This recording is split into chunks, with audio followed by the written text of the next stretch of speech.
Hello friends, welcome to சாம்சுகி home. எல்லோரும் எப்படி இருக்கிறீங்க? இன்றைக்கி நம்மளோட ஹோம் டூர் தான் பார்க்க போகிறோம். இது ரெண்டலுக்கு விடணும் அப்படிங்கிறதுக்காகவே கட்டியிருக்கிற வீடு. இதில் நம்மளோட வீடு 3ஆவதாக இருக்குது. இது முதல் மாடி. இந்த ஆப்போசிட்டில் இருக்கிற இடமும் மொட்டை மாடியாக தான் இருக்கும். இந்த பக்கமும் இடம் காலியாக தான் இருக்கும். என்ன வேணால் காய போட்டுக்கலாம். துணி காய போடுறது, வத்தல் காய போடுறது, இதுக்கெல்லாம் பஞ்சமே கிடையாது. நிறைய இடம் இருக்கிறதுனால எவ்வளோ வேணால் யூஸ் பண்ணிக்கலாம். இப்போ நம்ம வீட்டுக்குள்ளே போகலாம் வாங்க. இது ரொம்ப காம்பேக்டான ஒரு வீடு தான். சின்ன ஃபேமிலிக்கு கரெக்டாக இருக்கும். இதில் ரைட் சைடில் ஒரு ரூம் கொடுத்துருப்பாங்க. இதுதான் பெட்ரூம். இதில் ஒரு அழகான செல்ஃபுமே கொடுத்துருக்குறாங்க. இந்த பக்கத்தில் குட்டியாக ஒரு ஜன்னல் இருக்கும். இந்த ஜன்னலுமே கொசு வரக்கூடாது அப்படின்னு வலை போட்டிருக்கிறோம். அடுத்து கட்டில் கழட்டி வச்சுருக்கிறோம். இது அடிக்கடி சாம்குட்டி மேலே ஏறுறான், அவனே இறங்கிடுறான், மேலே ஏறுறான், அந்த மாதிரி அடிக்கடி பண்ணிகிட்டு இருக்கிறான். ஆனால் எப்போவும் ஒரே மாதிரி இருக்காதுல்ல, ஏற தெரியும் ஆனால் இறங்க தெரியாது. இன்னும் கொஞ்சம் வளர்ந்ததுக்கு அப்புறமா கட்டில் ஜாயின் பண்ணிக்கலாம் அப்படின்னு தனித்தனியாக வச்சுருக்கிறோம். இப்போ கீழே போட்டிருக்கிற இந்த கட்டிலில் நம்ம படுக்கலாம். அந்த பக்கம் செவரில் சாய்ச்சி வச்சுருக்குறோம் பார்த்தீங்களா, அந்த கட்டில் கால் அதையுமே தூக்கி மேலே வைக்கணும். நான் வீட்டில் சொல்லிக்கிட்டே தான் இருக்கிறேன். அப்புறம் இந்த டேபிள் அயர்ன் பண்ணுறதுக்கான டேபிள். இங்கே ஃபேன் ஏற்கனவே ஒன்று இருக்குது, ஆனால் ஒரு ஃபேன் பத்தாது. இந்த ரூம் கொஞ்சம் ஹீட்டாக இருக்கும், அதனால இன்னொரு ஃபேனுமே வச்சுருக்குறோம். அயர்ன் பண்ணும்போது அதை மட்டும் கீழே எடுத்து வச்சுட்டு அயர்ன் பண்ணிவிட்டு அதுக்கப்புறம் ஃபேனை மேலே தூக்கி வச்சுப்போம். இப்போ நம்மளோட ஹாலுக்கு போகலாம். அப்படியே நேராக போனோம் அப்படின்னா நம்மளோட ஹால் வந்துடும்.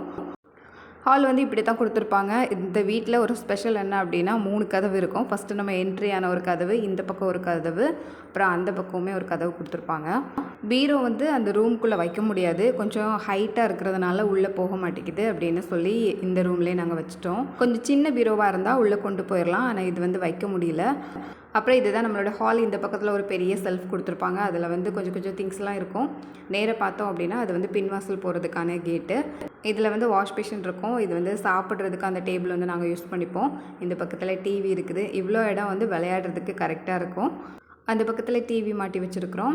அவ்வளோதான். இந்த பக்கத்தில் ஒரு டேபிள் இருக்கும். அது மொபைல் சார்ஜ் எல்லாம் போடணும் அப்படின்னா அதில் யூஸ் பண்ணிப்போம். அடுத்து இந்த பக்கம் ரைட் சைட்லேயே ஒரு டோர் இருக்கும். அங்கே என்ன இருக்குது அப்படின்னு பார்க்கலாம். இந்த பக்கத்தில் பாத்ரூம் தான் தனித்தனியாக கொடுத்துருப்பாங்க. ஆக்சுவலி இதில் ஒரு கர்டன் போடணும், ஆனால் இப்போ கர்டன் போட்டோம் அப்படின்னா நம்ம சாம்குட்டி அது பிடிச்சி தொங்க ஆரம்பிச்சிடும். அப்படிங்கிறதுனால போடாமல் விட்டுருக்குறோம். இதில் இந்த கர்டன் மட்டும் போட்டோன்னா 2 பார்ட்டாக பிரிஞ்சிடும். ஹால் தனியாக இருக்கிற மாதிரியும், அந்த பாத்ரூம் சைடு எல்லாமே இன்னொரு பக்கம் தனியாக இருக்கிற மாதிரியும் நமக்கு தெரியும். கரண்ட் இல்லை அப்படின்னா அந்த டோர் திறந்து போட்டுப்போம். கொஞ்சம் காற்றடிக்கும், வெளிச்சமாக இருக்கும். இங்கேருந்து நேராக பார்த்தோம் அப்படின்னா நமக்கு ரோடு தெரியும். இந்த இடமுமே மொத்தமாக காலியாக தான் இருக்கும். ஆனால் இந்த இடம் அதிகமாக யூஸ் பண்ணுறது கிடையாது. மேக்ஸிமம் வெளியே வரமாட்டோம், டோரை திறந்து போட்டிருப்போம், அவ்வளோதான். இதில் வீடு கட்டி முடிச்சு எக்ஸ்ட்ராவாக இருக்கிற திங்ஸ் எல்லாம் கொஞ்சம் வச்சுருப்பாங்க. அது தேவைப்படும் போது எடுத்துக்கலாம் அப்படின்னு ஒரு ஓரமாக இருக்கும். இப்போ நம்ம அப்படியே உள்ளே வந்துடலாம். அடுத்து நேராக இந்த பக்கத்தில் ஒரு கதவு இருக்குன்னு சொன்னேன் இல்லைங்களா, இந்த கதவு பார்க்கலாம். இதுதான் எங்களோட பின் வாசல். மேக்ஸிமம் நிறைய வீடியோவில் இதை பார்த்துருக்கலாம். இன்றைக்கி எங்கள் ஊரில் மழை, அதனால் கொஞ்சம் ஈரமாக இருக்கும். இந்த பக்கத்தில் துணி துவைக்கிறதுக்கு, துணி காய போடுறதுக்கு அதுக்கெல்லாம் கரெக்டாக இருக்கும்.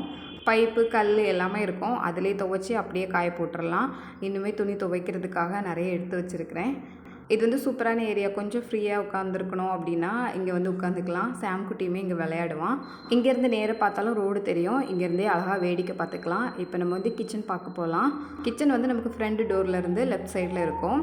இது ஏற்கனவே கிச்சன் டூர் போட்டிருக்கிறேன். அதில் ஃபுல் டீட்டெயில்ஸ் இருக்கும். இதில் என்டர் ஆகும்போதே ஃபஸ்ட்டு ஃப்ரிட்ஜ் தான் இருக்கும். அதுக்கு மேலே ஒரு பாத்திரம் வைக்கிறதுக்கான ஸ்டாண்ட் இருக்கும். இது எல் ஷேப்பில் இருக்கிற கவுண்டர் டாப்பு. இதில் கொஞ்சம் பெரிய ஜன்னலாகவே கொடுத்துருப்பாங்க. அதனால் சமைக்கும்போது புகையெல்லாம் டக்குன்னு வெளியே போயிடும். இந்த பக்கத்தில் ஒரு பெரிய செல்ஃப் கொடுத்துருப்பாங்க. இதில் தான் நான் கிச்சனுக்கு தேவையான விஷயங்கள் எல்லாமே வச்சுருப்பேன்.